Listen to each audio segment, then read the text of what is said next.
Hello and welcome to another video from Sun Princess, the newest ship from Princess Cruises, and we are here to talk all about food because you know what? Food and cruise ships, it's the reason people go on cruise ships, isn't it really? It's the reason I go on a cruise ship. It's very, very true. We've both put on a good number of kilos during this cruise and it was completely worth it. I have called this video the affordable food guide because there are two restaurants that we are not going to talk about. The first one is Spellbound, which is $149 at the point of recording, and the other one is Loved by Brito, which is $80 at the point of recording.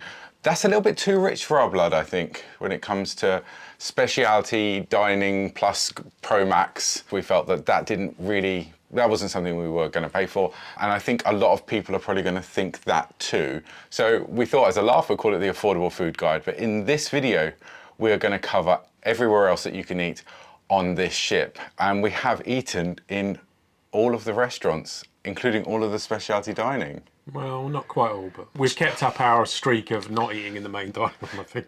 That wasn't by choice, though. That was just by coincidence because of the nature of us wanting to eat in all the other restaurants. I know a couple of people who are on this cruise, so a big shout out to Dan and Karen, who have eaten in the main dining room, and they have said that it's really good.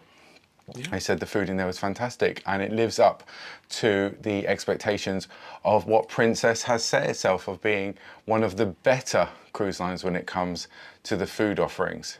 Is that their marketing campaign? It really, we are one of the better ones. It really should be. So let's start with the place you're probably going to go to first on embarkation day, the Eatery.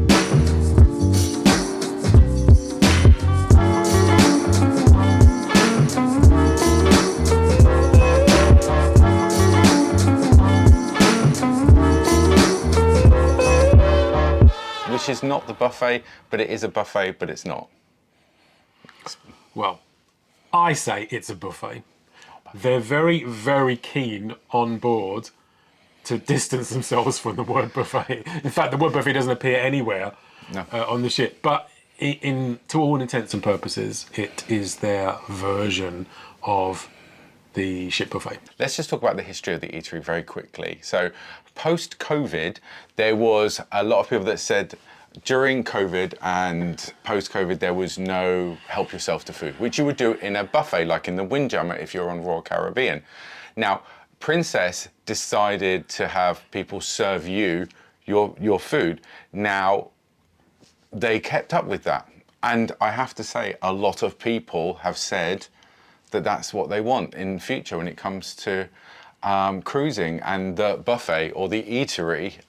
So I would agree with them. I think that the food in the Eatery is, I mean, it's outstanding. It's so good. There are so many options. It is international options every single day. The thing with the Eatery is it's on deck 9 and it sort of loops around in a sort of horseshoe shape, and it's not the same on both sides, so you can walk all the way around and they will serve you. One of the good things is they will serve you as much or as little as you want. I would assume from having the Eatery in the manner that it is that the food waste is also much, much lower than in a normal buffet. I would expect so. Because you know when you say you kind of, if you go into a buffet, you're really hungry and then you just overload your plate and then you end up leaving half of it. You're being given sensible portions, which is good. Not everybody likes this though. I was behind a gentleman a few nights ago. He was complaining that he wanted to serve himself the food and not have them do it, but you know that's not possible. And for myself, I actually prefer being served stuff. You know what?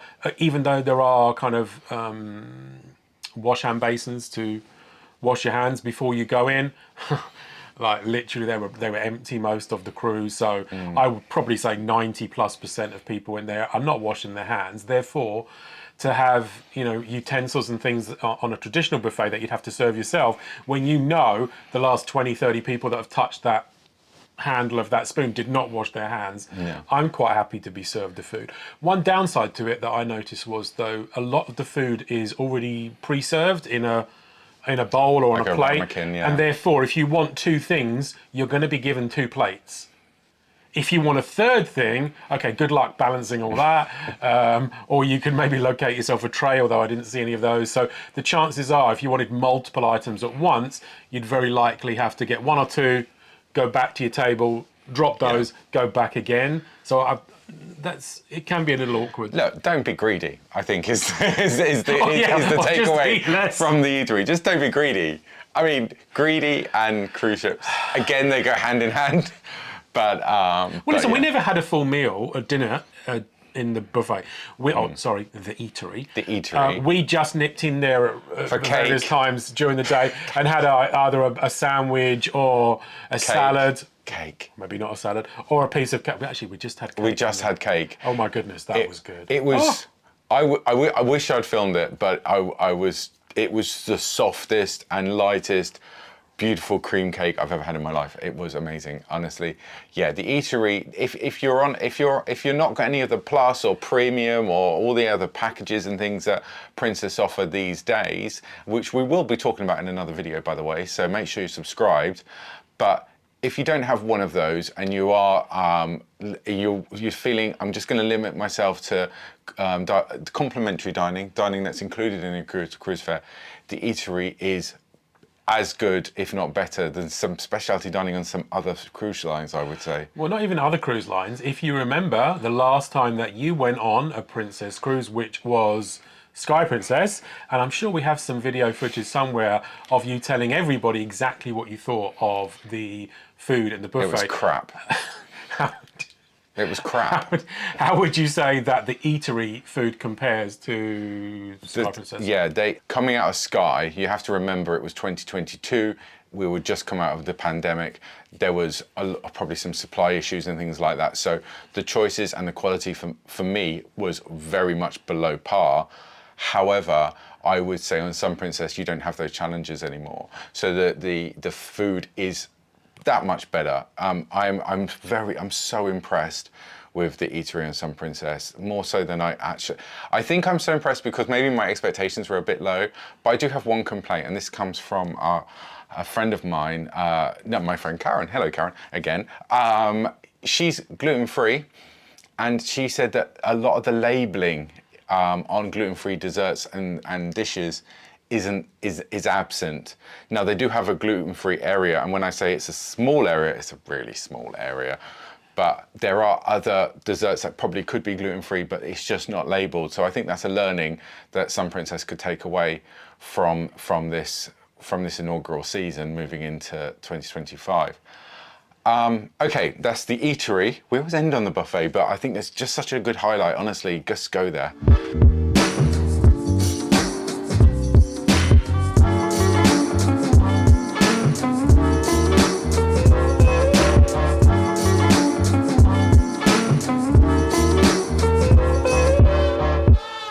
Let's start with where we went on our first meal, which was the Umai Teppanyaki.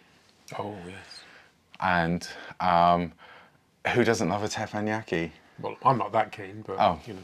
Dinner, theatre, Chinese food, people throwing food in your mouth, and a lovely American woman. I thought it was Japanese. It's Japanese. Did I say Chinese? You said Chinese. I meant Japanese. Japanese food. I'm not going to cut that out. And we met a lovely couple who talked all the way through the actual performance. So we've kind of missed most of it because we were too busy. I was riveted listening to their story about their Barcelona hotel, which was a nightmare. So yeah, I kind of missed most of the show. Yeah, but you were equally as entertained by... I was. I would have paid extra for that entertainment.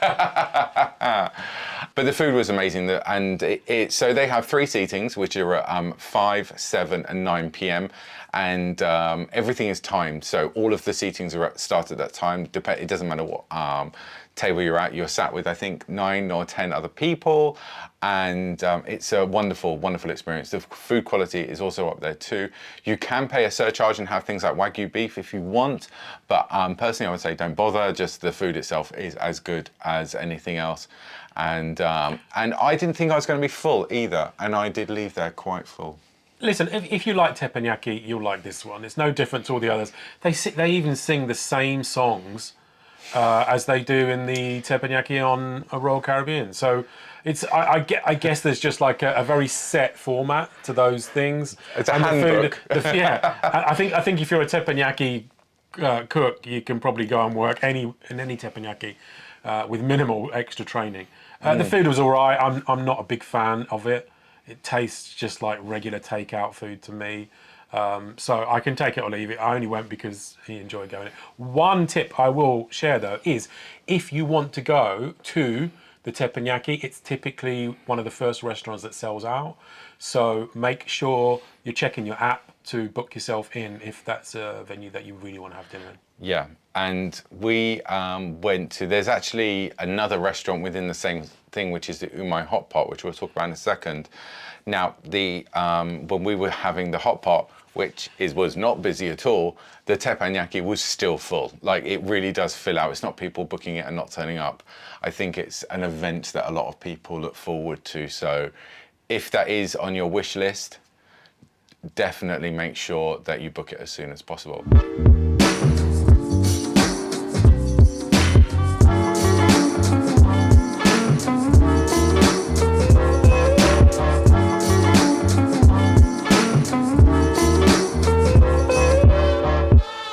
So the Umai Hotpot, Glenn, is a new concept for Princess, I believe. And it's very similar to what they're doing on Virgin Voyages, which is when they, you cook it on the hot plate. They give you the protein and vegetables and you cook it on the fryer. But this time you put it in a bowl of miso soup or lemongrass, and there's a third one, which I can't remember the name of. There was a tomato-based stock, was the third one. And then you just cook it yourself. Little tip: the beef cooks very quickly, so don't cook it too long, otherwise it will taste like leather. But they just give you everything that you need. And my only complaint about that was it was a little bit laborious.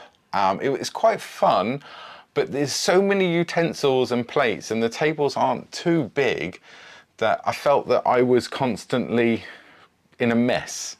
It didn't feel like I thought it was going to be. I think when I've seen footage of people, particularly on Virgin, now I think they're on round tables, which probably makes a bit more sense because the bowl is round in the middle, but you're sort of reaching over. And don't get me wrong, the food is decent quality if you're a good cook. If you're not, then it's not good quality, I guess. But it's a fun experience, and it's also not quiet though, because you have got all the teppanyakis going on at the same time. Yeah, so you've got all of that noise. So they're in the same venue. So when you go to Umai, you might just see on the deck plan Umai, but when you go in, there are 4 teppanyaki tables in the center of the room, and then the hot pot tables are kind of around the outside.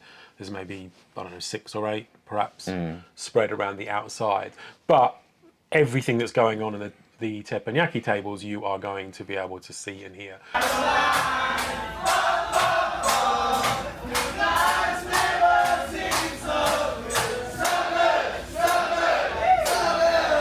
So again, it's not a quiet, romantic venue for dinner at the hot pot, because you are going to get that kind of show going on. And you can't really, it's not a place to have conversations with your guests, really. Not any in-depth ones, because it is very, very loud in there. If you had to choose between the teppanyaki and hot pot to go back to, what would you go back to?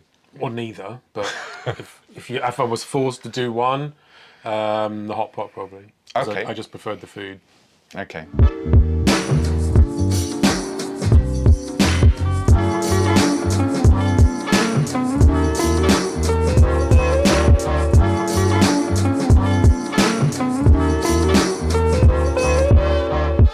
Sticking with Japanese, let's go all the way to deck 9.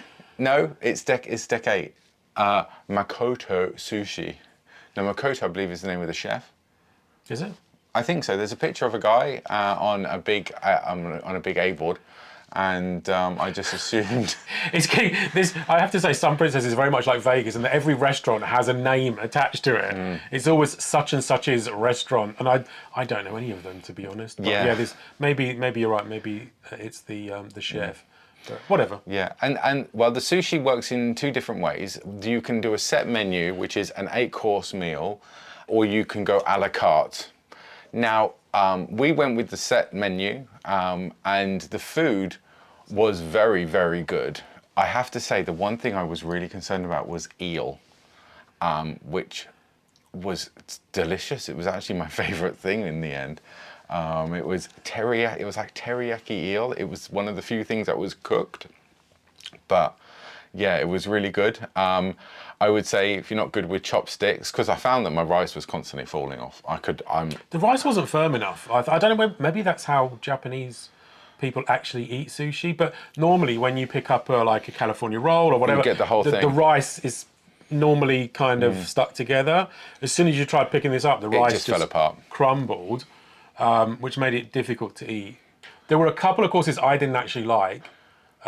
They were the tuna, the raw. You was like it tuna tartare? You like the salmon, which surprised me because you don't normally eat salmon. I think there was a tuna tartare. It was like a paste. It was raw tuna, but it had been kind of grated or something into a paste. Oh yeah, with wasabi underneath. Yeah, and I didn't enjoy that. The texture was very odd to me.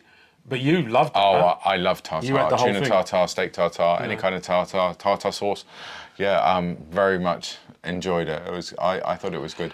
I wouldn't, if I'm honest though, I've been to a lot of other sushi restaurants, and if you've been watching this channel for any length of time, you'll know that we love Izumi on Royal Caribbean, and that is our frame of comparison. Yeah. Izumi is better. I agree. Izumi is cheaper, and that's another bone of contention. This venue, from what I understand, on other ships used to be a casual venue, which was free of charge. Now it's part of the specialty dining, and they charge the flat fee of $45 at the time of recording per person. Now, I asked myself, is that worth it? Compared particularly to Izumi, and I think their set meal is 29. 29, is it? It is considerably cheaper. You also get more, if that's important to you, at Izumi, and I have to say it's more appealing to a Western palate in Izumi than it is than Makoto is. Yeah. But that might not be a bad thing. I would definitely recommend you try it. My only other proviso, other than the cost perhaps, is the location. Ant and I disagreed on this. What a surprise. It's right on, what deck is it? It's on deck 8 in the atrium. 8. Yeah, it's in the, or the piazza. Let's use the correct term, the piazza. And which you might think, well, it's nice and central. It is. But you have people walking past you the whole time as you're eating. It's not a problem. It is a problem. It's not a problem. And there was a show on when we were dining. I don't know what it was. It was a game show or something. It was very loud. And so the two of us, even though we were sat very close to each other, were really having to speak up to make each other heard. I didn't like that. I did. I liked it. No, they were playing the Eagles. It was a tribute act to the Eagles. And I thought it was great. But that's not what I wanted when I'm sitting eating a bowl of sushi. No, that's fair. That's fair, and I can see why some people wouldn't like that. I just like the hustle and bustle. It feels. I mean, this isn't the video for us to talk about the ship itself. That is coming, if it isn't out already. But what I would say is that I love the life in that area. It feels alive. It's like, and sometimes when. One of the complaints that we had about Izumi, for example, on Wonder of the Seas, was that we were in the bowels of the ship. Remember, it was all dark and dingy downstairs. It was right out the way. And I like that, being in that centre. But it really is, there's no right or wrong. It just goes down to your own personal preference. My personal preference is that I preferred it in the location. If you are booking a specialty restaurant for a special occasion, don't book that one. No, don't. You will be disappointed. Not with the food necessarily, but with the location. There are better restaurants on this ship for a special occasion. Okay, let's talk about that then. If you're on this ship and you've got a special occasion, and we've heard a lot of happy anniversary to you, etc. We joined in quite a lot of those. I don't normally bother, but we have this time. Yeah, we're getting into the vibe. In fact, last night there was an anniversary and 2 birthdays in the same group, so that was nice. So anyway, if you're on Sun Princess, well, we actually literally we are on Sun Princess. We're on Sun Princess, and it's a special occasion. of the restaurants we haven't talked about, which one would you go to celebrate? That we haven't spoken about. Yeah. What? Okay, I'll say, would it be Sabatini's or Catch by Rudi? Catch by Rudi. Let's talk about Catch by Rudi.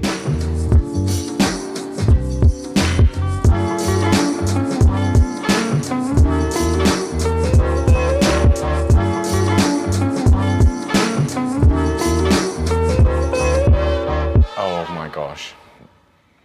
It's probably the best specialty restaurant on the ship. I don't think there's a probably about that. No, I would say there is a very close second, but... Is there? Yeah, No, there isn't. For me, yeah, there is a very close second. If he says Crown Grill, he's lying. No, it's not Crown Grill. It's not Crown Grill. It's not Crown now Grill. I'm interested. We're going to talk about Crown Grill next because let's just talk about Catch by Rudi because I think...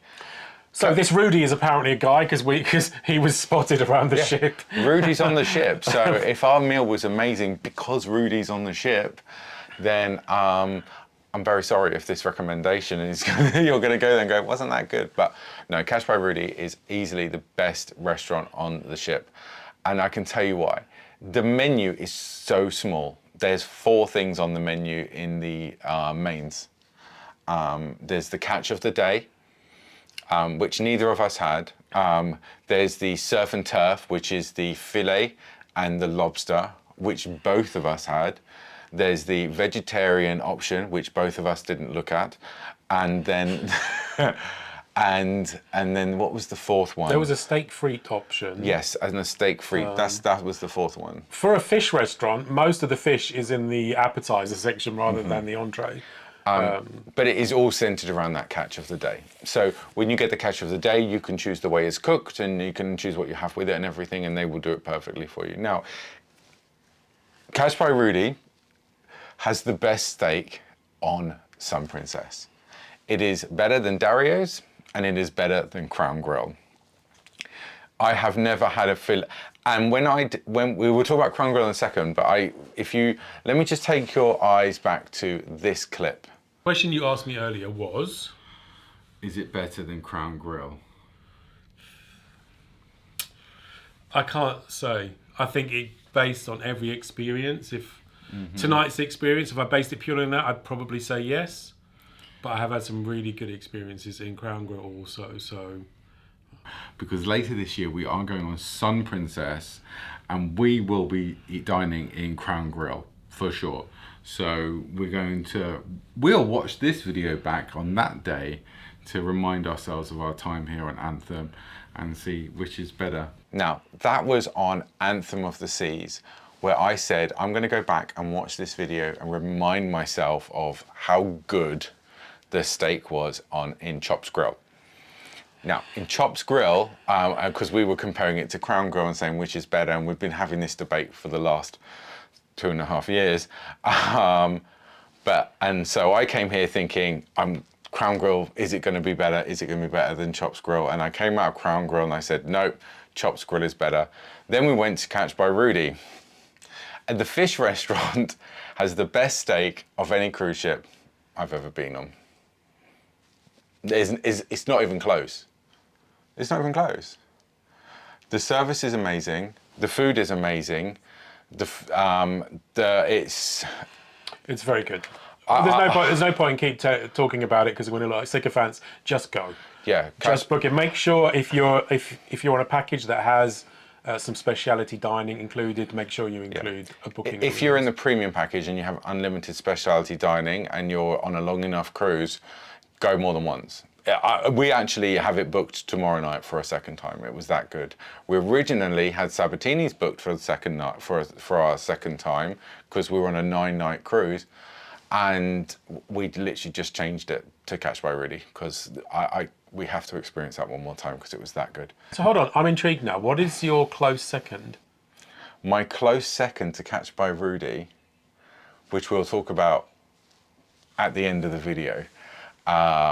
Why are you keeping me in suspense? Because that's how the algorithm works. Oh. So keep watching and like the video if you like it, I guess. Right, let's talk about Crown Grill then.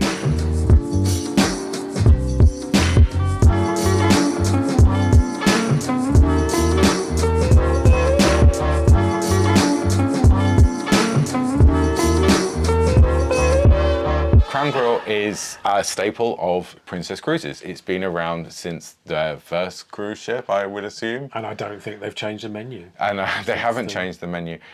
And I actually had the $15 Dario T-bone steak, which was me being greedy, and it was very good. And you had the porterhouse, which you really liked, I believe. Mm-hmm. Yeah, but we were there for one thing really, and that was the black and blue soup, which is the famous onion soup that's made with Jack Daniels and blue cheese, and it didn't disappoint. I remember being on. In fact, let me see if I find the clip. Because it tastes so good, and even though because it's so hot, I burnt my mouth because I just want to keep that flavour in my mouth. But it's outstanding. Outstanding. That soup, oh my God.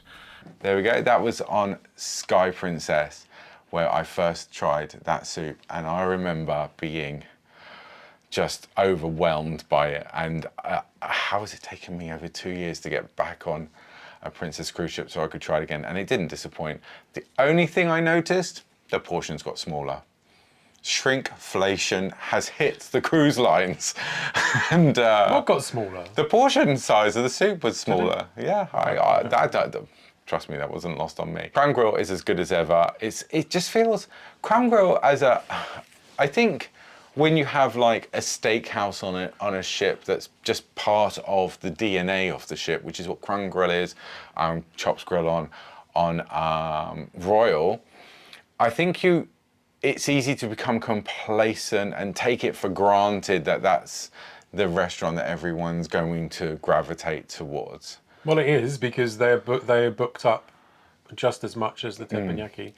But would you say that the quality of, we've been to a lot of steakhouses on and off cruise ships, would you say that the quality of the steak in Crown Grill is as good as it always has been, or? Pretty much the same. It's like going into McDonald's. It doesn't matter where in the world you are. You go into McDonald's, you kind of know what you're going to get. And Crown Grill is the same. It doesn't really change. Has the same options year in, year out. All the ships have pretty much the same. I don't think there's any differences to the menu on this ship. There are on some other restaurants, but I'm not sure if there were on Crown. Hey, listen, if you know better, let us know if there are some differences on this ship, but I didn't notice them. But listen, it's a good choice. The atmosphere is always lovely in there. The venue's beautiful, as it is on all the other Princess ships. It's like dark wood, and feels very sumptuous to eat in there. So again, this will be a good option if you have that special occasion. Crown Grill is a nice option. Yeah, it's really nice. You never feel. And the desserts are lovely. The cheesecake, what flavour cheesecake was that? I had with popcorn and stuff. That was was that really what you nice. had? I can't remember now. Very good. Well, you did have some of it. We always pinch a bit off each other's plates. That's what marriage is, I think. I think it's part of the agreement. Listen, if you're a steak eater, you're going to go anyway. If you're not, you possibly won't. That's very, very true. But speaking about staples then, that we have on Princess Cruises, Sabatini's.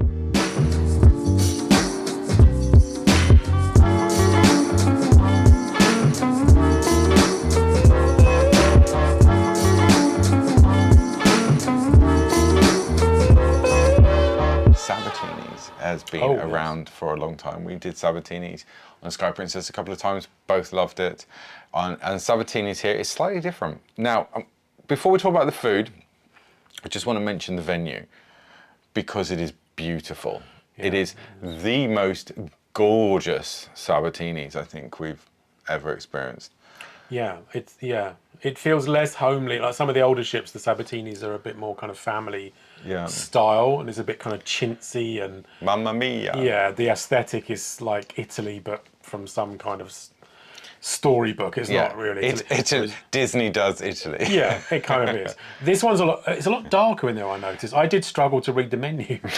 It's because you forgot your glasses. I forgot my glasses, but yeah, it was quite dark in there, but very atmospheric. Absolutely beautiful.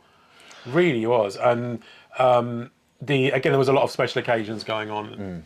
That night we were there, and it's another really good venue to choose if you have a birthday or anniversary or on a special night. And the food was great. We had the yeah. I had the arancini, which was amazing. The lamb chops were so good. It was just You just have nibbles and stuff. So we had like the polenta chips. Then we had they gave you one appetizer. chip. Yeah, They gave you a polenta chip, just one. Shrinkflation. It was very good though. Very good. Listen, one polenta chip. You do not leave Sabatini's hungry. So if he's moaning about the quantities, honestly, there's plenty food to come. That's true, but one chip? The menu in Sabatini's is different on this ship compared to others. I noticed quite a few things that were missing. Like? Well, there's no calamari in appetizer. Oh, yeah, there was, and that's normally your go-to. There was no, what was that dessert we normally have with,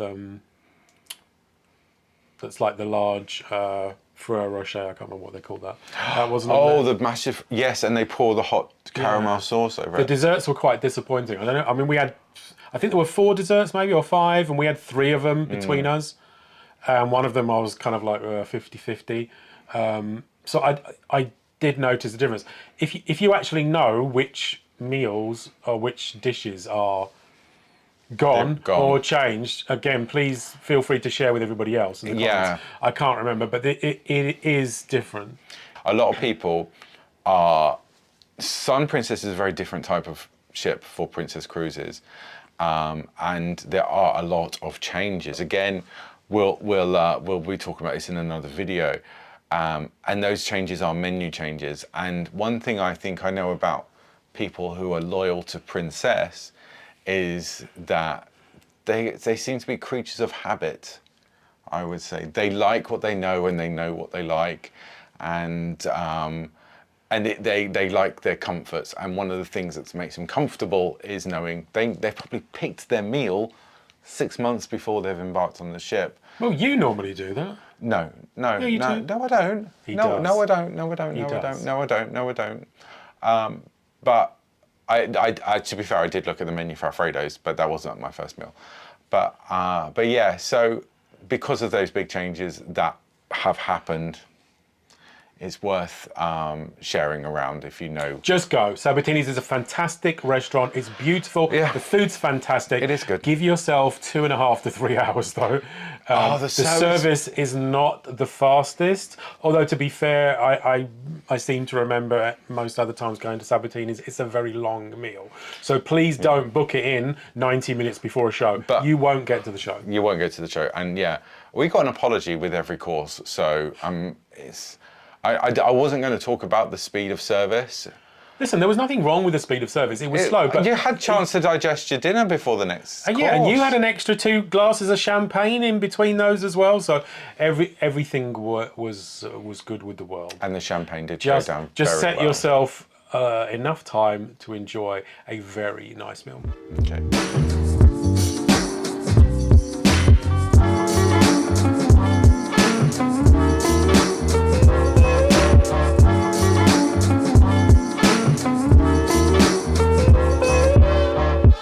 Speaking of nice meals that you don't have to pay for, let's talk about the stuff that's on deck 17, which is the Lido deck. So you have pizza, burgers, kebabs, proper doner kebab meat. They've got a grill. It did taste quite good, actually. It was actually really good. I went back and I had just a bowl of meat. It was so amazing. Mexican dishes, tacos, burritos, all of those things, all of those good things. And they're all cooked to order for the most part. So if you want a burger or a taco or something, they are made to order. So if they're busy, they'll give you a pager. They'll vibrate when you need to go and collect your food. So unlike something like a Loco Fresh in Royal, where they cook the things and you just grab and go, it's a grab and go situation. This is not grab and go. This is wait for it to be cooked for you. I'm going to say this now because I'm going to talk about Alfredo's pizza in a second, which has controversially now got a cover charge. The pizza on the Lido deck, on deck 17, is as good as the pizza in Alfredo's. I know for some might think that's a hot take, but it is, I'm genuinely, it is, for me, as good. I said when we did have a slice of pizza there, didn't we? And I think when I'd finished, I walked back past there, and the guy that's cooking it, I just leaned over the counter and said, that pizza is every bit as good as Alfredo's, and he kind of just like went like this. Clearly, that was not the first time anyone has said that to him. Yeah. And it was very, very good. Yeah. So either Alfredo's up your game, or Stop charging for Alfredo's. or get yourself down to the pool pizza place. 'Cause Yeah. A, it's a lot quicker, and B, it's just as good. You might not get as many options as you would have with a full menu in Alfredo's. I saw plenty of. There was at least 3 or 4. Today there's Varieties? five options. Is it On, five? 5 options on the menu. Honestly, it's some of the best poolside food that I've had in years on any cruise ship, not just Princess, on any cruise ship. It's really good quality and a really good choice. Yeah, and that's where you're going to get your premium desserts if you're on one of the packages. If you're not on one of the packages, the premium desserts cost $17. Don't pay it. It's not worth it at all. Yeah, I wouldn't pay for it. It was very nice. It's not $17 nice. But it's just like 3 scoops of ice cream, bit of chocolate syrup or And something. half a Kit Kat. Oh, yeah. Half a Kit Kat and a bit of brownie. And it sounds really kind of...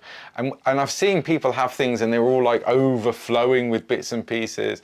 Either he got bored halfway through making hours or it was quite disappointing. And I'm glad I got to try it. But if I'd have paid $17 plus gratuity on top, I would have been pretty annoyed at what I was given. So yeah, just avoid the premium desserts. They're absolutely Well, don't avoid them. If you've got them included, oh yeah, go for it. If you're getting them as part of the package, have as many as you want. If you don't have them included, honestly, save your money. Don't bother paying for it. Yeah, just go and get yourself some soft serve.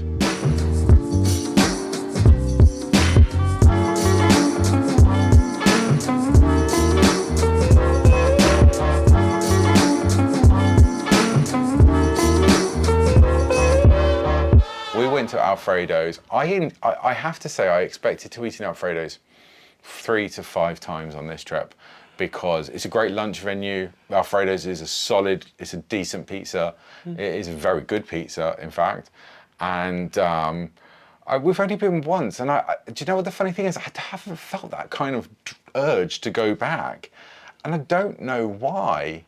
Half the menu is missing from what it was before. Yeah, I think it's just this ship. The menu for Alfredo's on this ship is different to others. Yeah, they do a bit of a create your own. So if you want to move, say, can I have this, but with that, so it's all cooked to order. The service again was very slow. And they weren't actually busy when we were there. No, they weren't. It was half empty. I don't know what the problem was. Probably the waiter was very apologetic, but I didn't quite understand what the deal was. But we're on vacation, so we kind of just took it in our stride. But I think if you're paying, and bear in mind if you're not on a package, Alfredo's set menu is $15, is it? Yeah, something like that. $15, $20 or something. So I think if I was paying out of pocket for it, and still waiting 30, 40 minutes to have a pizza, and bear in mind pizzas are got to be one of the quickest possible things you can bake. I mean, they bake in like 3 or 4 minutes. You've got to have them out of the oven, and you're waiting half an hour. Yeah, I don't get that. But anyway, it was very nice. Food should not come with an apology. That has to be the exception to the rule.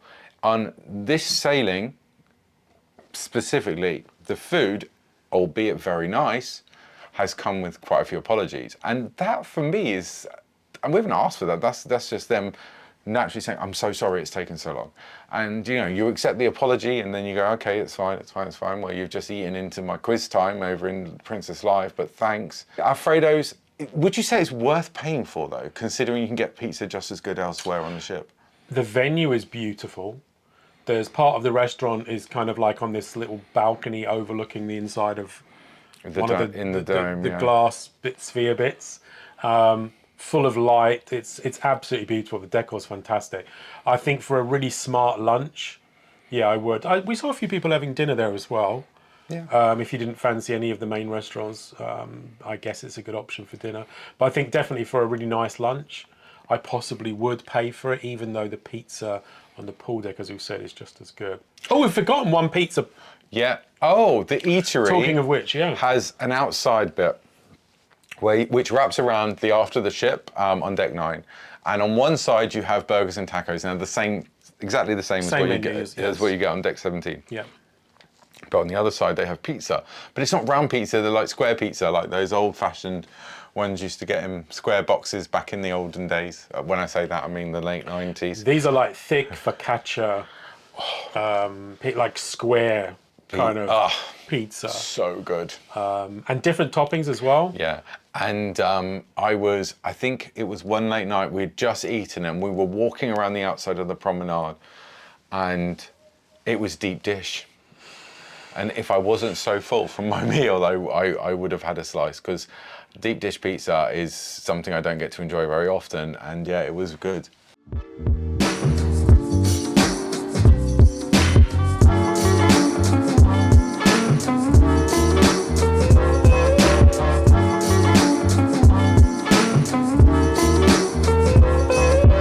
So we've just talked about how some of the food has been coming with apologies because it's been so late. I'm not going to go on a rant about this one because I promised myself I wouldn't, but O'Malley's, if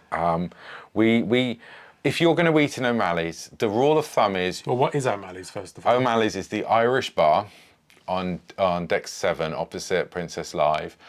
It is very popular. It serves pub food, burgers, chicken wings, things like that, akin to something like Playmakers maybe. And they say if you want to get a table for lunch on a sea day, because it's not open during port days, only in the evenings, you need to, for food that is, you need to get there early. So we got there about 90 minutes before they started serving food, between 10:30 and 11, and they served food from 12. Now, we were sat there, as soon as 12 o'clock hit, she came round, she took our order. It was an hour and a half. And people around us who had come in after us were being served their food, and we still hadn't got ours. So we... No, that's not true. No, that is true. We had the Scotch egg. Yes, after 90 minutes from ordering, we had our appetizer. Yeah. But a lot of the people around us had finished their entree, and we hadn't even been served ours. And at that stage, I just said decided we wouldn't wait anymore. I think that was the point where I think my fuse had ended. Okay. Well, listen, let's not talk about that. All we can say is the appetizer that we had, the Scotch egg, was reasonable. Yeah. If you've never had a Scotch egg before, it's a great place to try one. We can't comment on anything else because we didn't stick around. We didn't have enough time left in our day to sit and wait for that food, which is a shame because it's a new venue for us, so we kind of wanted to try it. It is a paid for, it's called a casual dining, so depending on the package that you're on, you may have that included. If you haven't, I think the starters are $5, the mains are $10, the desserts are $5. So it's $20 each? You'd say plus 18%. Yeah. So is that worth it? We can't actually comment because, as I say, we didn't eat all the food. So if you want to go in there and try it, get there very, very early. We walked in at 10:30, and by 10:45, all of the key seats and the bench areas and stuff were already full. So people know to get there really early, and then they'll sit and read or what have you until the food service starts at 12. So I was disappointed with that we didn't get the full experience, but hopefully you'll have a better experience than we did. As I say, that's O'Malley's. Let's hope if we get a chance to experience it again, maybe we'll see, or experience it for the first time.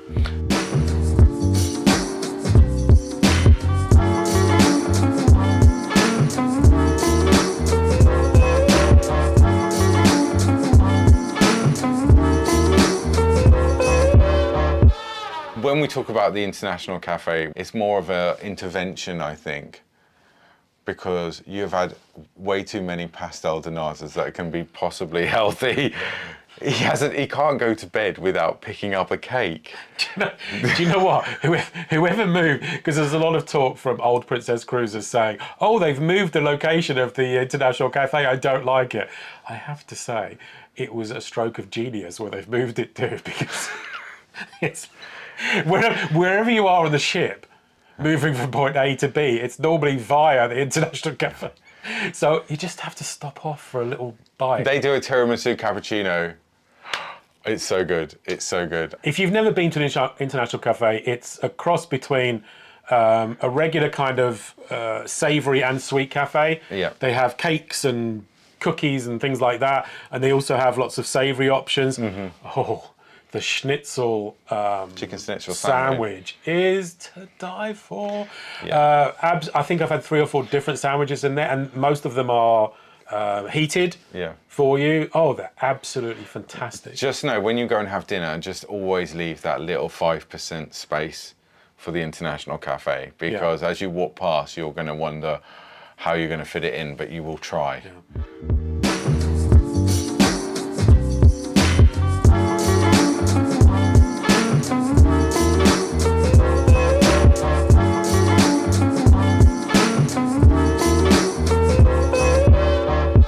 Earlier in this video, if you've been watching all the way to the end, thanks again. If you're not subscribed, you know what to do.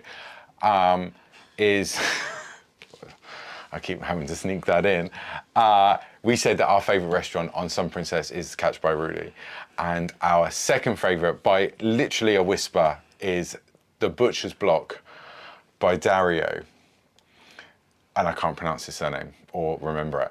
But so The Butcher's Block by Dario, I have to say, when I first saw that this was a new restaurant on this ship, I assumed it was a second steakhouse.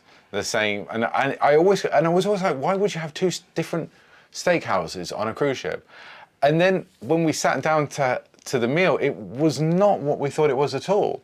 So what they actually do is it's this family shared concept, and it's a celebration of beef. And a celebration of beef. It's true. How would you describe it then, Glenn?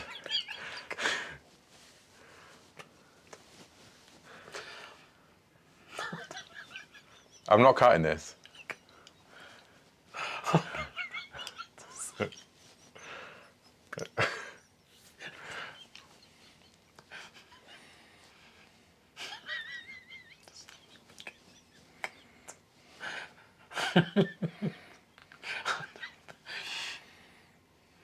So essentially what happens is when you first get into the restaurant,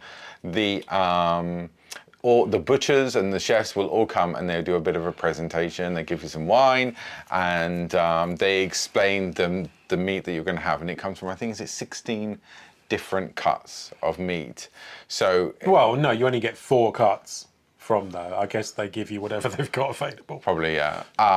So yesterday's were things like the tomahawk. They don't give you a full tomahawk. So what they're doing is they're coming round with pieces of meat from different parts of the cow. Now, I'm gonna say this straight off the bat, it's not a steakhouse as in you order a type of steak and you get steak and chips. It's not like that at all. You don't get to choose your dinner. They bring it to you and they ask you to, and they don't even season the meat. You season it yourself to your own liking. It is amazing. The quality is just so outstanding. It is so good. I didn't even realize that beef belly, like pork belly, existed. And it's so good. It's so good. I mean, it's a little bit fatty, but that's where all the flavor is. A little. Oh, it was so, but the chef, was that Dario, the actual chef? No. Well, the person playing him, he wasn't playing it. Well, I don't know, it was a bit of theatre. It was, I think it needs to be more popular than it is, because I don't understand why it's not selling out every night. Yeah, because it wasn't that popular. Well, I say, it looked like the area that they had available to them was only 2/3 full, maybe. Yeah, maybe a bit over half. People don't understand what the experience is, and Ant kind of just, glossed over. But effectively, what happens is you walk in to the venue at your set time. I think there's only one sitting. There's one sitting, 7 o'clock. You get there, you're in a holding area until everybody arrives. Once everybody's there, they then make you get up out of your seats. If you're not good at standing, you may want to bear this in mind. They make you gather round the kind of the refrigerator where all the cuts of uncooked meat are, and they will then explain the cuts that you're going to eat and how it works. You then get seated, and the way that's done is they will ask you how many in your party and do you want to sit on your own on a private table or on a shared table, and you have to choose. I did notice most people ahead of us said they were fine with a shared table. We said no because we wanted to film and we didn't want to annoy anybody else's. But I think looking around there were only 3 or 4 tables that were a two-top. All of the others were much bigger tables to share. So you may well find you are on a shared table. So make sure you're okay with that. Once you're seated, you then there's a bowl of kind of crudities and raw vegetables to eat. There's some kind of country style bread. There's the seasonings for your meat. And they have a bottle of Chianti. Which is, it's a 1.5 litre bottle of Chianti. That's quite a lot, yeah. It's a lot of Chianti, and it's made by it's actually made in Dario's vineyard. Yes, they did say that. The only place you can get it is there or here on this ship, and it is. I mean, I'm not a big red wine drinker, but it's good red wine. It's pretty good. But the key is everybody eats the same thing. There's no substitutions. You are told what you're going to eat. Yeah. There's no choice. There's no menu. You are told, you are given. They say what part of the cow it comes from, and then and everything is cooked medium rare. But if you've got a piece, it's going to be cooked more at the end or something. You could probably ask that because they come around with a big tray and say, what pieces would you like? And everybody eats at the same time. So you are all served that particular cut of meat at the same time, and they wait for everybody to finish to move on. So it's kind of a weird experience. And then randomly they'll give you a jacket potato. Yeah, about halfway through they gave you a baked potato. I was like, okay, thank you. Yeah. That was very nice, very nice baked potato. But the highlight for me actually, food-wise, was they give you, instead of whipped butter, they give you whipped pork tallow. So the fat. Is it from the beef? It must be. Oh, was it from the beef? I'm Yeah, sure you said it was pork. Oh, that make more sense from a beef. From beef, yeah. So all the fat that's come off. So they whip it into a buttery consistency, and that's what you spread on your bread in lieu of regular butter. The closest thing I would say is probably rillettes, pork rillettes maybe, but beef rillettes for want of a better word. It is. I mean, it's a flavour bomb. It's just so they even say when they give you the jacket potato, just put it in the jacket potato as well. Baked potato for our Northern American cousins. And it is absolutely divine. Yeah, it was very good. And so we had maybe 4. There was a beef tartare. There was a carpaccio, beef carpaccio, and then maybe 4 cuts of 4 or 5, I think. I honestly I can't remember. There was plenty because he also would cut the meat in front of you, as you can see in this shot here, but not all of the meat was cut by him, so they would come out and with another piece. So, but he was the entertainment. You were watching him do it. He was the entertainment. He was fantastic. Honestly, he was very. He came across as like your eccentric uncle and who loves to cook beef. And he gave us a postcard at the end, which you said memories of home, and it was very much family. It was a celebration of food, and it was a celebration of just being together as a group and over just beautifully cooked meat. And they have a cow, like a statue of a cow. Yeah. Is it called Caroline or something? Caroline the cow. I don't know if that was. I don't know what it was. And they had a cowbell. He kept talking about Caroline, but then I couldn't remember if that was the cow or a guess. I think it was a cow, and they had a cowbell they keep clicking, and then he had like a kind of a little old-fashioned car horn. So he was going around honking randomly. I don't know what that was all about. It was very, very weird. It was eccentric. It was great. Honestly, it was so good. But the thing, it wasn't just the experience and the entertainment and the wine. The meat was first class. Like it couldn't get much better than that. with the way it was cooked, and it wasn't cooked. It wasn't even seasoned when it was cooked. You seasoned it yourself, which meant it was pure. It was an amazing experience. One tip though, if someone in your party is vegetarian, and Don't there go. was someone who was vegetarian when we were there, honestly, don't take them. The whole place really has a strong aroma of meat. I think if I was a vegetarian, I'd be ill. Don't make them do it. It's a celebration of meat. If you're a vegetarian and your partner isn't a vegetarian, your partner wants to go, you guys have got to have a discussion, because you're just not going to be catered for. There is vegetarian options, but come on. You know, I don't think what vegetarian options he said were there are some options, but I don't. It's not. I think he was talking about the raw veg on the. It probably is the bowl. raw veg. He might give you a giant mushroom. I'm not really sure. If you're happy with a couple of sticks of celery and carrot, go for it. Otherwise, don't go Just there don't unless go. you really love beef. Yeah, it is. If you, you know what, if you like training, you like going to the gym, and you're worried about your protein levels, just go to Dario's and you'll be set for a good 3 or 4 days. Honestly, it's absolutely amazing. It was so different to Crown Grill. If you're thinking, why would one ship have 2 steak restaurants? It's nothing like Crown Grill. Yeah. So get that out of your head now. It's so much better than Crown Grill. It's an experience. Yeah. I would love to do that again. I hope it's a success, and I hope they start retrofitting this restaurant into some of the older ships. If it goes on to Star Princess, sign me up. Honestly, just sign me up. Absolute brilliant. Anyway, I think we've covered pretty much everything. If we have forgotten a venue, and it just happens to be your favourite venue on Sun Princess, please let us know in the comments below. If you have liked the video, please like it, and help the algorithm gods with all the algorithm nonsense that I just don't understand it. But what I do understand is if you found this video because you're looking at food and thinking about booking Sun Princess, why not watch this video next, which is just over Glenn's face. Why do you always put things over my face?